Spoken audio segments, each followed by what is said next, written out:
자, 여러분들 안녕하십니까? 반갑습니다. 오늘 하루도 수고 많으셨고요. 2022년 8월 22일 장마감 방송을 하도록 하겠습니다. LB는 오늘 조금 아쉽네요. 지난 금요일 대비 1.4% 하락한 45,700원에서 마감을 했는데요. 나름 오늘 힘든 시장에서도 잘 버텨주다가 오후에 좀 더 밀리면서 1.4%대 하락을 했습니다. 간단하게 오늘 시장 흐름을 좀 살펴보시고요. 그리고 어느새 8월도 이제 말로 접어들고 있습니다. 9월이 다가오고 있는데요. 우리 LB 주주들은 9월 그러면 에스모가 기억이 나고요. 특히 이번 에스모를 많이 기대하고 있습니다. 가남 1차 때문에요. 그간 공을 많이 들인 가남 1차 치료제인데 그래서 그런지 무르익은 기사들이 하나씩 나오고 있습니다.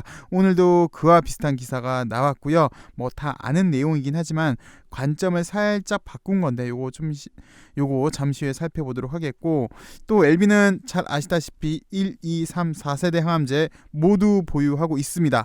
그리고 1, 2, 3세대는 가시적인 성과가 이제 목전에 있고요. 그것 때문에 최근 주가도 좀 요동을 쳤고 지금 더 기대가 되고 있는 거고, 무조건 1순위는 현재 리보가 맞습니다. 이게 가장 크고요. 그 다음에 이제 아필리아 같은 경우도 유럽 판매가 개시가 됐죠. 근데 요건 사실 이제 리보보다 파괴력은 좀 적고 이제 미국을 좀 뚫어야 되겠고, 그나마 요것도 이제 중국을 도전도 하고 있어서 기대는 일단 되지만 확실한 건 일단 리보가 어떻게 좀 돼야 됩니다.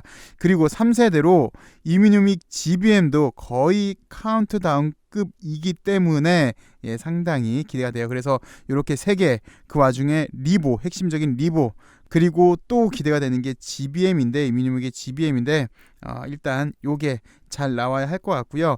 바이오도 크게 보면 이제 섹터는 과학기술 섹터이기 때문에 과학기술의 특징은 계속해서 발전을 한다는 거죠.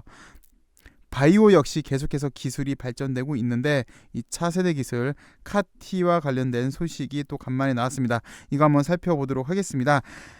먼저 시장부터 살펴보도록 할게요. 지금 나스닥을 좀 보시면 약 2%대 하락을 하고 있는데, 오늘 사실 코스닥도 2%를 하락을 했어요. 2%대 하락하면서 다시 또 시장 리스크가 불거진 모습입니다. 그간 잠잠했던 이렇게 7월 그리고 8월 좋았던 잠잠했던 인플레 우려, 그리고 금리 인상 우려가 다시 한번 시장의 발목을 좀 잡았는데요. 미국에서는 잭슨 미팅 우려, 그리고 미 연준 의원들의 매파적인 발언에 금리 인상 속도 조절에 찬물을 좀 끼얹었어요. 그래서 결국 달러 강세 원인이 되었습니다. 보시다시피 달러가 죽지가 않더니 기간 조정을 잘해주더니 지칠지 모르고 아주 올라가는 모습인데요. 우리나라는 13년 만에 환율 기록을 세웠고요. 여기에 이제 중국 위안화도 대출금리 인하 소식에 위안화가 약세가 되니까 우리나라 원화도 동저화 현상으로 약세가 되었는데요. 좀 안타까운 건 좀 전에도 말씀을 드렸지만 그간 우리나라 시장이 꾸역꾸역 7월부터 해서 8월 중순까지 꾸역꾸역 잘 올라왔는데 지금은 단기적으로 보시면 뭐 내려가는 속도, 그리고 오늘도 개파락이 좀 커서 단기적으로는 살짝 좀 불안한 그런 마음이 있습니다. 그래도 LB는 사실 지금 유중 기간이라 그렇게 사실 큰 시세는 뭐 기대는 하지 않았어요. 물론 나오면 좋지만 그래도 유중 기간이다 보니까 큰 시세를 기대를 하거나 그러지는 않았는데, 그래도 좀 잘 나가다가 오후에 빠지니까 조금 좀 그랬고, 어찌되었건 전반적으로 좀 빠지지만 말자, LB는 이렇게 여기를 좀 잘 지지해주고 좀 큰 폭으로 떨어지지만 말자라는 그런 마음이 사실 좀 크죠. 왜냐하면 유중 기간이다 보니까, 그리고 유중 발표한 다음에 사실 떨어진 것보다는 좀 더 올랐기 때문에 그런 마음이 좀 더 큰데요. 또 잘 아시겠지만 유중 기간에는 일반적으로 과도한 상승, 과도한 하락이 좀 없잖아요. 그래서 요 정도 선에서만 좀 잘 버텨주다가 우리가 지난 금요일에도 좀 살펴봤지만 주요 이벤트 구간이 요 기간이잖아요. 그리고 추석 기간은 9월 9일부터 9월 12일까지 추석이고, 이제 13일부터는 정상적인 또 영업일이 정상적으로 이제 또 주식시장이 열리는데, 잘 아시다시피 요때는 또 에스모 기간이고 9월 15일은 또 1차 발행가 결정일이고, 요 날까지 갖고 있어야 이제 유증을 참여할 수 있는 주요 이벤트가 여기 다 몰려 있어서, 뭐 예측치로는 일단 에스모가 있으니까 이때가 기대가 됩니다. 그래서 그 전까지만이라도 여기 선에서 잘 견뎌만 줘도 양호하지 않을까, 그런 생각이 좀 들고요. LB 내용을 좀 살펴보도록 하겠습니다. 이번 에스모에서 가남 1차를 기다리고 있는데, 그 제목과 관련해서 투자자들한테 힌트를 주는 게 있다라는 그런 소식인데, 요거 뭐 다 아시지만 간단하게 좀 살펴보도록 하겠습니다. 글로벌 시장 조사기관 이밸류에이트 빈티지가 오는 9월 에스모에서 리보 그리고 캄렐리 병용 가남 임상 3상 결과에 주목한다고 합니다. 왜 그러냐면 에스모 2022 프리뷰 최전선 가남 결전에서 투자자들은 에스모가 발표한 초록의 제목들을 통해서 무엇을 기대해야 하는지 첫 번째 단서를 확인할 수 있다. 그래서 제목에 좀 주목해보자 라는 건데, 요 내용은 일단 가남에서 우리가 잘 알고 있지만 세 가지가 있었잖아요. 첫 번째는 키트루다 렌비마가 있었는데, 얘는 아시다시피 유효성 지표 달성 실패, 그리고 티슬리주맙 임상 3상이 있었는데 얘 같은 경우는 비열등성 비교, 그리고 그래서 사실상 얘네 둘은 좀 그렇고, 그래도 리보 캄렐리는 성공적으로 마무리가 됐죠. 일단 1차 지표 유효성은 확보를 했고요. 근데 키트루다 렌비바 얘네들은 제목이 실패한 것으로 알려진이에요. 근데 아시다시피 리보 캄렐리는 넥사바와 비교에 성공한 것이라는 제목으로 나왔기 때문에 얘네 다음에 실패한 것으로 알려진 이라는 곧장 뒤에 배치가 됐으니까, 그냥 딱 가시적으로 눈에 한번으로 딱 봐도 제목으로 두 임상의 실패 그리고 성공을 비교할 수 있을 만큼 어깨에 주목을 받을 걸로 기대가 된다고 합니다.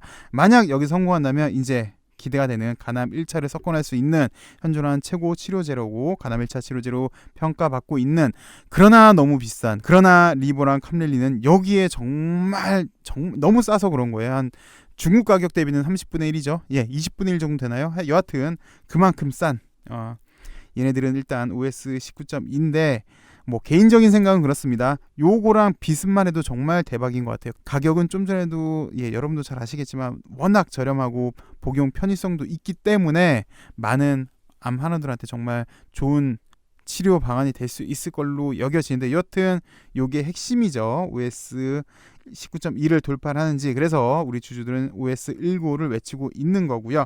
그리고 차세대 성장 동력 KIR 카티에 대해서 한번 살펴보도록 하겠습니다. LG가 공동 투자한 베리스모가 카티 치료제 후보 물질로 사람 대상, 이제 사람 대상, 어느 정도, 물론 지금도 시간이 더 필요하지만 그래도 지금 이제 사람 대상으로 임상에 돌입을 했습니다. 지난 19일 미 FDA의 카티 치료제인 SYNKIR110 임상 1상을 신청을 했습니다. 적응증은 메조틸린 발현 난소암, 중피종, 당간암, 그래서 늦어도 내년 1분기에는 일상이 시작될 걸로 예상이 되는데, 베리스모는 여러분들 잘 알고 계시지만 세계 최초로 승인된 카티 치료제 킴리아 개발자들이 주축이 돼서 만든 회사고요. 카티 관련 최다 특허를 보유하고 있는 펜실베니아 대학에서 분사를 한 거고요. 그리고 자체 개발한 플랫폼 KR카를 기반으로 카티 치료제를 만들고 있고요. KR카 같은 경우는 NK 수용체 구조와 유사한 멀티체인 수용체를 T세포에 발현시켜 만든 카티 치료제인데요. 간단하게 우리가 뭐 몇 번 살펴봤지만 NK세포, T세포 면역 체계를 이용을 한 거다라는 건 대충 우리가 알고 있어요. 그 외에 예전에 우리가 백신 공부할 때, 물론 요게 이제 1년 전이라 요게 이제 또 백신 그러면 또 안 좋은 기억이 있어서 그런데, 그 당시 때 이제 선천 면역, 후천 면역, 그래서 선천 면역은 메모리 능력이 없다, 후천 면역은 메모리 능력이 있다. 대표적인 게 NK세포, 후천 면역으로는 T세포. 그래서 간단하게 그냥 NK세포 같은 경우는 1차 방어하는 거, 그리고 이제 T세포 같은 경우는 실질적으로 2차 방어하는 거 정도로 이렇게 보시면 되는데, 여튼 NK세포랑 유사한 수용체 구조를 갖고 있기 때문에 얘는 신호 전달 물질 DAP12를 자극을 해요. 그래서 일반적으로 카티 치료제 같은 경우는 혈액암에 뛰어난 효능을 보이는데 혈액암뿐만 아니라 각종 고형암에도 효과를 보일 걸로 지금 기대를 하고 있습니다. 그래서 이 신호 절단 물질 DAP12 같은 경우는 T세포 그리고 NK세포가 암 감염세포를 효과적으로 살상할 수 있는 신호를 전달하는 단백질. 그래서 요게 강점이라는 거고, 플러스 더 강점은 다양한 항원을 표적하는 항체와 접목할 수 있어서 적응증 확대, 적응증 확대 더 유리할 걸로 인지를 하고 있습니다. 이제부터는 좀 보셔야 될 것 같아요. LB 관련주랑 좀 직접적으로 우리가 알아볼 수 있는 거라 좀 보셔야 될 것 같은데, 잘 아시겠지만 지난 2월에 베리스모 아시아를 설립을 했고요. 요 설립한 목적은 아시아 시장 진입을 위해서 교두보를 설치를 한 거고, 향후 아시아 지역에 특화된 카티 치료제를 개발해서 우리나라, 중국, 일본 그리고 아시아 국가에서 임상 시험을 진행할 계획인데, 회사는 그렇습니다. 베리스모 투자를 통해서 리보 넘어서 이제 차세대 기술인 카티 치료제로 파이프라인을 확대한다는 계획이에요. 이거는 2020년 유중 때도 사실 대놓고 베리스모라고 말은 하지 않았는데 차세대 파이프라인을 사오겠다라고 얘기를 했잖아요. 그게 이제 요건데, 특히 LG 같은 경우가 국내 그리고 아시아 지역의 판권, 판권을 확보한다는 구상이다라고 얘기를 해서, 그동안 최근 놓고 보면은 최근은 LG가 이번 판은 지금도 마찬가지고요, 제일 좀 탄력이 있잖아요. 물론 좀 더 탄력이 있으려면 요거를 일단 돌파를 해줘야 이제 3만원까지 좀 시원하게 갈 거는 같은데, 그래서 요 카티 때문에, 베리스모 때문에 LG가 최근 좀 좋지 않았나. 근데 결론은 LB 관련주한테 모두 좋지 않을까. HBS 시스템으로 단기적으로는 LG한테는 좀 좋았으나 강력한 차세대 파이프라인을 갖고 있기 때문에 LG한테 단기적으로 좀 좋았던 모습인 거고요. 왜냐하면 LG 같은 경우는 사실 또 리보의 생산 기지 역할을 할 걸로 기대가 되잖아요. 그래서 LB 관계자는 베리스모는 카티 상업화에 성공했던 팀의 경험, 그리고 유펜, 펜실베니아 대학이요, 뛰어난 인프라를 기반을 하고 있어서 임상도 수월할 것으로 기대가 되고요. LG가 카티 치료제 생산 그리고 판권을 확보할 예정이어서 베리스모 그리고 LB그룹 간 HBS의 시너지가 기대가 된다라고 이렇게 밝혔습니다. 여튼 뭐 오늘 주가만 놓고 보면 사실 어느 정도 우리가 예측은 했습니다. 뭐 과도한 상승, 과도한 하락은 없이 어느 정도 좀 옆으로 가지 않을까.